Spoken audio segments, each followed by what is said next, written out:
todo lo que soy. Aquí estoy. Un sacrificio quiero ser.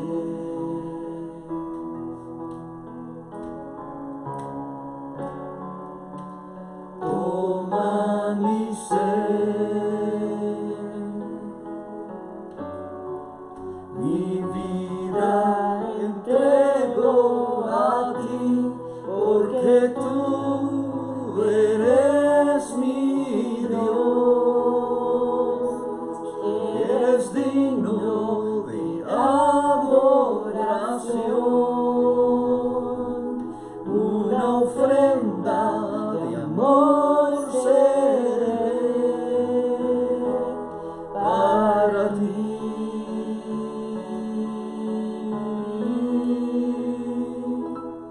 Aquí estoy. Te ofrezco todo lo que soy.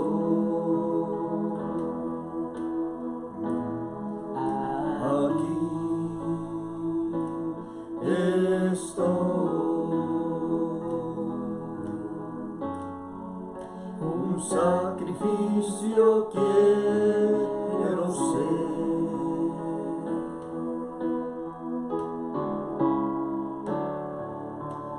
Toma mi ser, mi vida entrego a ti, porque tú eres mi Dios, eres digno de adoración, una ofrenda de amor seré para ti,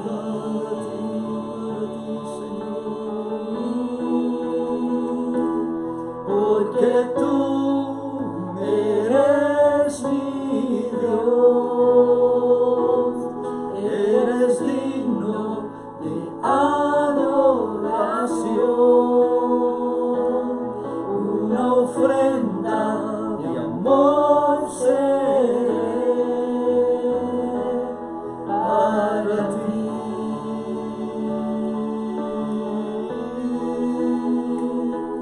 Para ti, solo para ti, Señor. Para ti.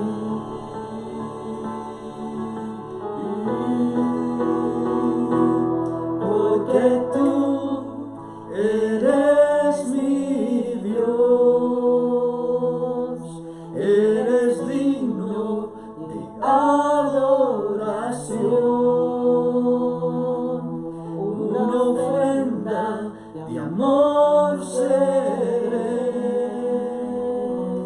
para ti.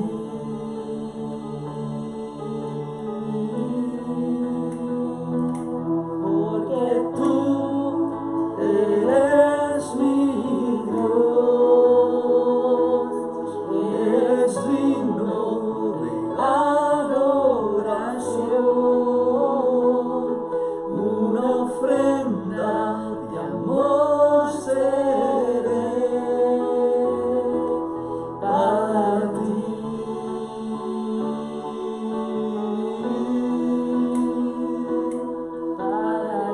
Solo para ti, Señor mi Dios, para ti. Tú eres el principio y fin de nuestra vida.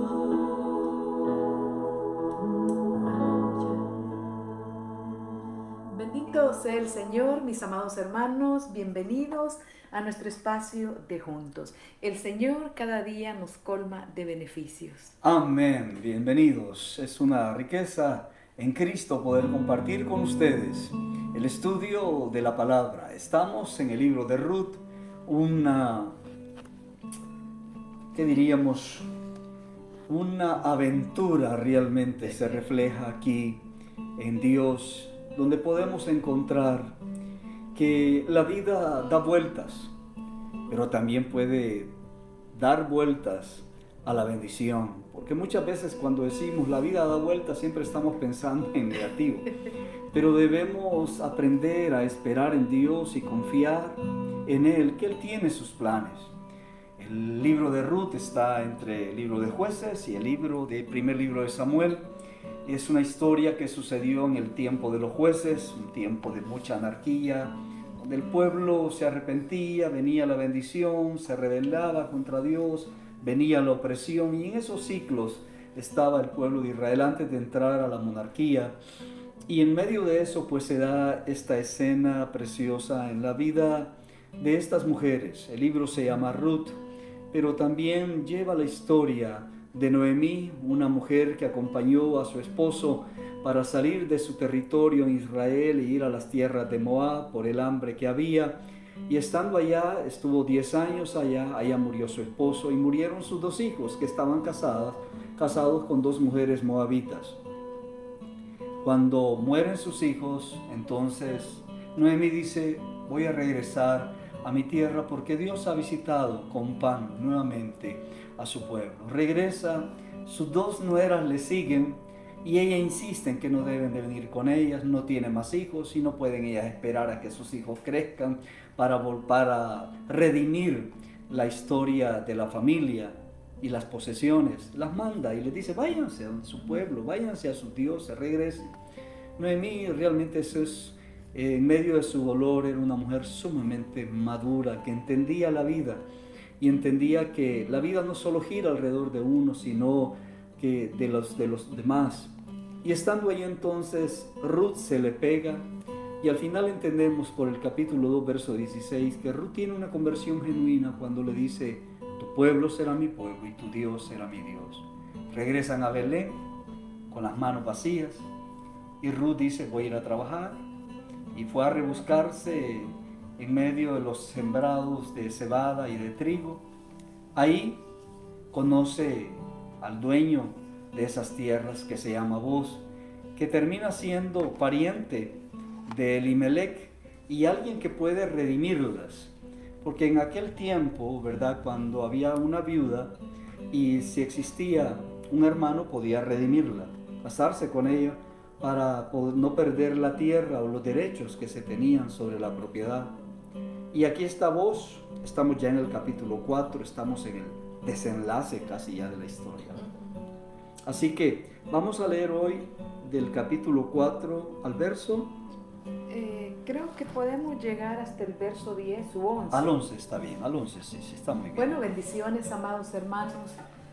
Vamos a continuar sembrando la semilla de la palabra porque nunca regresa vacía. Amén. Y nuestra vida, que es espiritual, ¿verdad?, en donde percibimos esa voz apacible del Espíritu Santo trayendo esa revelación, abriendo nuestro entendimiento. Si hay algo que yo estoy segura, es que la palabra abre nuestro entendimiento. Amén. Vamos a ir del verso 1. Dice: Boz subió a la puerta y se sentó allí. Y aquí pasaba aquel pariente de quien Boz había hablado. Y le dijo: fulano, ven acá y siéntate. Y él vino y se sentó. Entonces él tomó a 10 varones de los ancianos de la ciudad y dijo: sentaos aquí. Y ellos se sentaron. Verso 3. Verso 3. Luego dijo al pariente: Noemí, que ha vuelto del campo de Moab, vende una parte de las tierras que tuvo nuestro hermano Elimelech. Y yo decidí hacértelo saber y decirte que la compres en presencia de los que están aquí sentados y de los ancianos de mi pueblo. Si tú quieres redimir, redime. Y si no quieres redimir, decláramelo para que yo lo sepa, porque no hay otro que redima sino tú, y yo después de ti. Y él respondió: yo redimiré. Uy, qué susto. Dice: entonces replicó Boz: el mismo día que compres la tierra de mano de Noemí, debes tomar también a Ruth la moabita, mujer del difunto, para que restaures el nombre del muerto sobre su posesión. Y respondió el pariente: no puedo redimir para mí, no sea que dañe mi heredad. redime tú usando de mi derecho, porque yo no podré redimir. Había ya desde hacía tiempo esta costumbre en Israel tocante a la redención y al contrato, que para la confirmación de cualquier negocio, el uno se quitaba el zapato y lo daba a su compañero, y esto servía de testimonio en Israel. Entonces el pariente dijo a vos, tómalo tú, y se quitó el zapato. Y vos dijo a los ancianos y a todo el pueblo, vosotros sois testigos hoy de que he adquirido de mano de Noemí todo lo que fue de Elimelech y todo lo que fue de Kelión y de Malón. Y que también tomo por mi mujer a Ruth, la moabita, mujer de Malón, para restaurar el nombre del difunto sobre su heredad, para que el nombre del muerto no se borre de entre sus hermanos y de la puerta de su lugar. Vosotros sois testigos hoy. Quizás hasta el 10, pastor, hasta ahí. ¿Hasta ahí? Y vamos a leer el otro verso, el 11. Ok, leámoslo pues. Bueno. Y dijeron todos los del pueblo que estaban a la puerta con los ancianos, testigos somos, Jehová haga a la mujer que entra en tu casa como a Raquel y a Lea, las cuales edificaron casa de Israel, y tú seas ilustre en Efrata y seas de renombre en Belén. Raquel y Lea llegaron a constituirse como las madres de Israel. Pero mejor no adelantarnos por ahí para que podamos ir hilvanando también la cultura, esos tratos que se hacían a las puertas, hasta llegar, porque también no solamente habla de Raquel y de Lea, pastor, también tenemos que estudiar un poco a Fares. ¿Quién es Fares en la Biblia y por qué se le menciona en este libro de Ruth? Yo estaba quebrantadísima por el significado de este nombre de Fares y toda la historia. Quizás estamos más familiarizados con Raquel y con Lea, pero aún así hay tremendas cosas que vamos a aprender. Bueno, está esto en el verso 12. Lo importante es que podemos destacar los propósitos de Dios en medio de las circunstancias que se dan. Aprendimos el viernes algunas cosas que deben de llamarnos siempre la atención, y es que cuando se quiere hacer las cosas bien, se debe hacer las cosas en pureza e integridad. Recordemos que el último encuentro entre Boaz y Ruth terminó en la era donde Ruth le dijo a Boaz, cásate conmigo, y le reconoció como el pariente más cercano de su esposo, y Boaz la trató con mucha integridad, con mucha pureza en esa noche, y ahí terminó, y le dijo, bueno, déjame que vamos a resolver este asunto lo más pronto posible. Y Noemí le dice en el capítulo 3, ese hombre va a saber lo que tiene que hacer.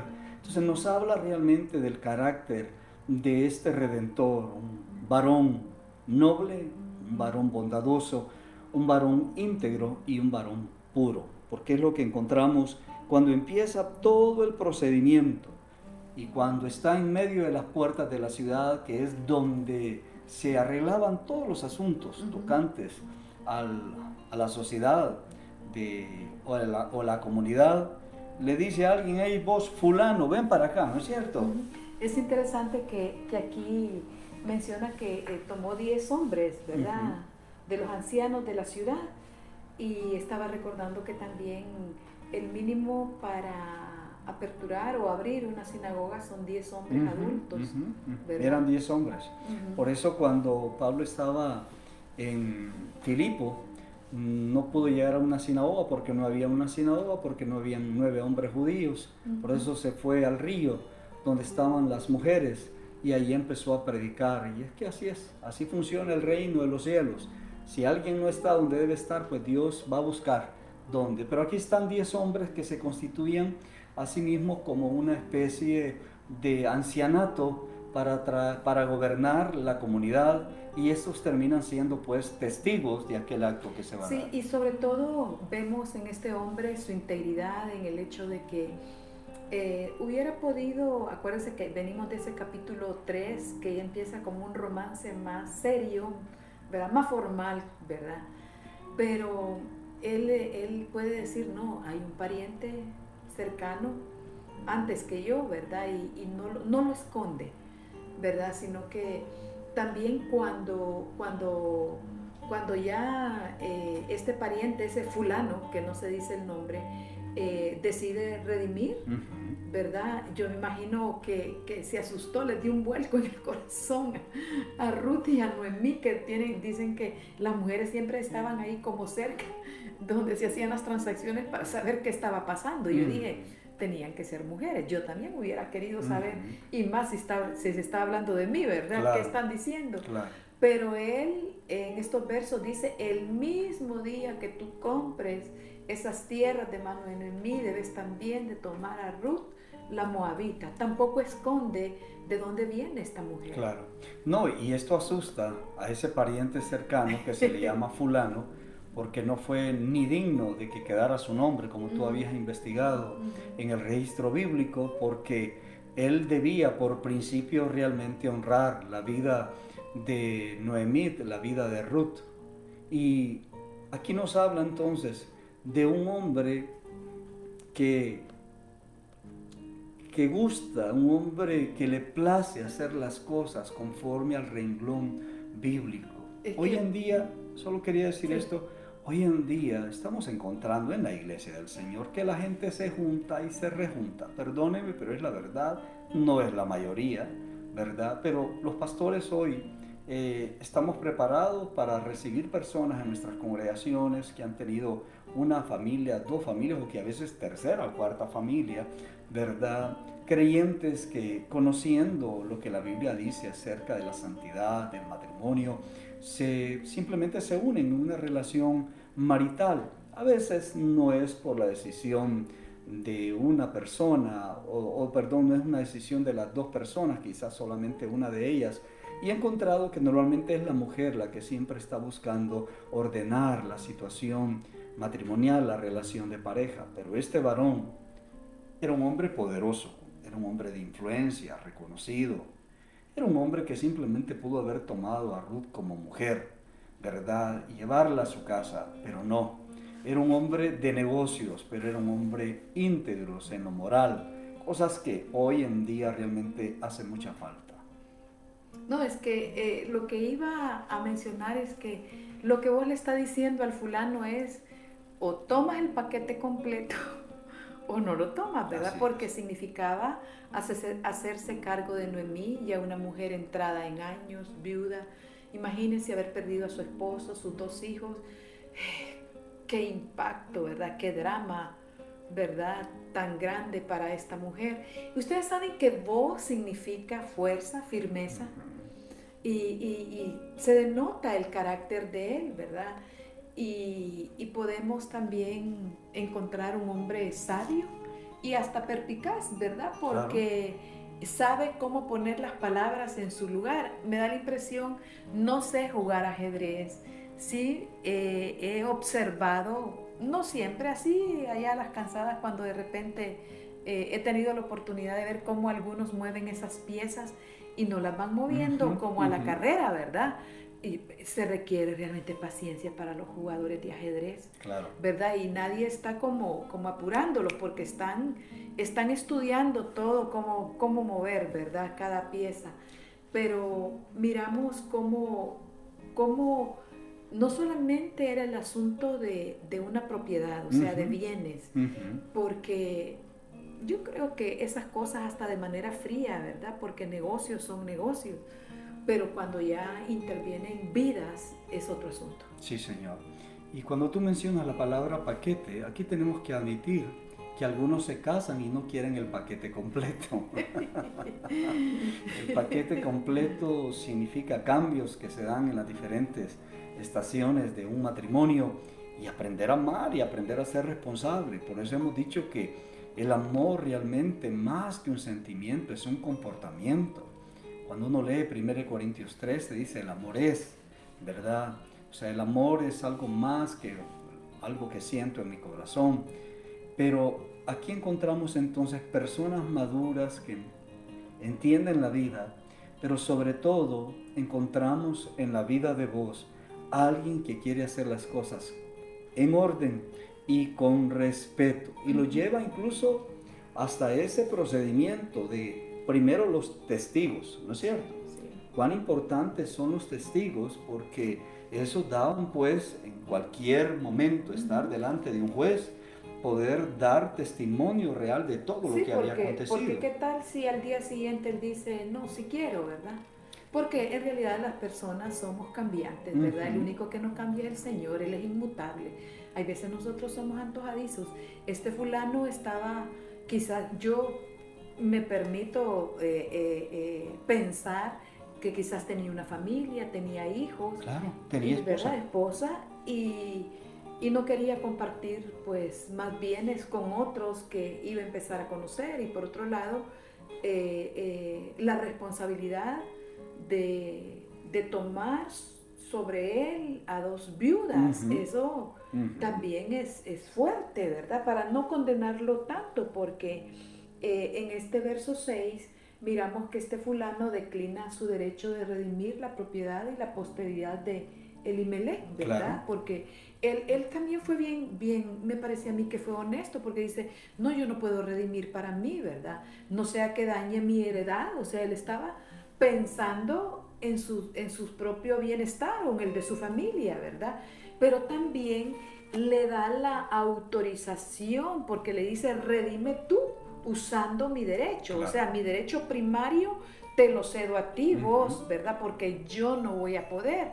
Entonces, se podría decir que hubo también ahí pues mucha solvencia en las palabras, ¿verdad? Sin titubear. Él no dijo, lo voy a pensar inmediatamente. Él dijo, no, yo no puedo redimir, ¿verdad? Cuán importante entonces, creo que nos deja una gran enseñanza aquí, el principio de hacer las cosas en orden y hacer las cosas como Dios manda. Porque no es hacer lo que me gusta, es hacer lo que es justo, de acuerdo a las normas de Dios. Algunos están corriendo cuando deben aprender a caminar realmente. Y el mundo tiene su propuesta realmente de cómo deben de ser nuestras relaciones significativas. Pero la Biblia lo habla acerca de un acuerdo, de un trato y contrato. Y por eso aquí miramos que Boaz sigue todos los pasos, ¿no es cierto? Busca al individuo, o ya lo identificó, busca a 10 ancianos ahí en la puerta de Belén que ha subido, y también busca, se acuerda, Deuteronomio habla acerca del cómo se daba esto, se quitaba el calzado y se escupía a la persona, ¿verdad? Pero quizás en este momento ya no se escupía. Deuteronomio 25. Sí, pero quizás en este momento ya no se escupía, o quizás no haberlo mencionado era más terrible que haberlo escupido. Pero aquí entonces se da una señal, y es que se quite el calzado y se lo pone para vos. Y que ya esta es la ceremonia, ¿verdad? O sea que eso significa... Los versos 7 y 8. Claro, porque eso significa que eso era realmente el testimonio. Y esto es importante, miren, las cosas importantes, y valga la redundancia, no valen los argumentos, valen los documentos, valen las piezas que pueden comprobar ese acto. Por eso cuando uno se casa delante del Estado, es un contrato es una empresa que uno está armando con otra persona a través del matrimonio. Y hemos visto cómo se ha abusado en el matrimonio, no solo en la historia pasada, aún en el presente. Algunos no entienden lo que es el matrimonio. Por eso son los documentos. ¿Tú sabías que esa monedita, la parábola de la moneda que se había perdido? Aquella mujer que la buscaba con tanta ansiedad realmente, es porque de parte de su casa ella se llevaba esas monedas, porque significaba que si en algún momento aquel matrimonio o este hombre la desterraba, la desechaba, ella podía tener un recurso realmente para poder volver, para volver a empezar o regresar a la casa de su padre. Porque nosotros lo vemos cómo ha sido tratada la mujer a lo largo de la historia, pero en el principio no fue así. Y aquí está Boaz donde en ese tiempo, no por la voluntad perfecta de Dios, tú podías tener más de una esposa, sino por la dureza del corazón. Pero en medio de esa dureza del corazón había un sentido de cuidado y de protección de los bienes también. Porque recordemos que Elimelech, lo más seguro, vendió o tomó un préstamo, ¿verdad?, por su terreno cuando se fue a Moab, y cuando vino, aquí había que pagar por esa tierra. Lo único es que al momento de redimir, tú tomabas posesión de todo. No, y toda la responsabilidad, lo que eso conlleva, ¿verdad? O sea, tomas una familia y no es esto sí y lo otro no, o esto sí voy a cumplir, pero lo otro hazlo tú, ¿no? ¿Verdad? Como jefe de familia se enfrentaba a muchos desafíos. No sé si nos da chance, pastor, de poder volver a leer esa parte que había en Israel, la costumbre de la sandalia en transacciones, que lo miramos la semana pasada, pero como se dice que después de 3 días ya hemos olvidado más del 95% de lo que leemos o de lo que escuchamos.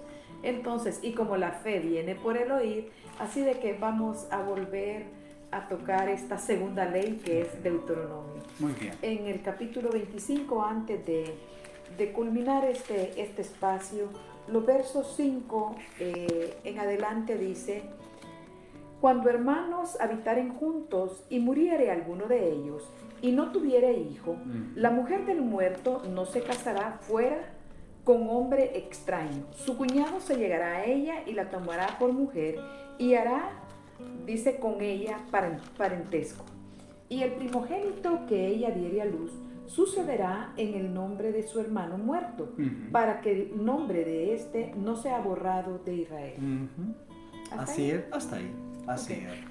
Bueno, en todo este sentido lo que encontramos es redención. Dios, en esta mañana, gracias por enseñarnos tanto a través de tu palabra. Dios, quizás estas costumbres ya no son parte de nuestra cultura, pero sí el principio, Señor, del orden y del respeto. Y también de aprender a redimir, Señor, a redimir a otros. En este principio de semana, Señor, te damos gracias por nuestro Goel, nuestro Redentor, que es Jesucristo, nuestro Señor. Amén. Amén. Bueno, que el Señor les bendiga, mis amados hermanos. No olvide que mañana a las 10 estamos en nuestro programa de Bellas por Siempre. Que el Señor les bendiga y somos la Casa del Padre, una familia para ti. Amén. Gracias, Señor.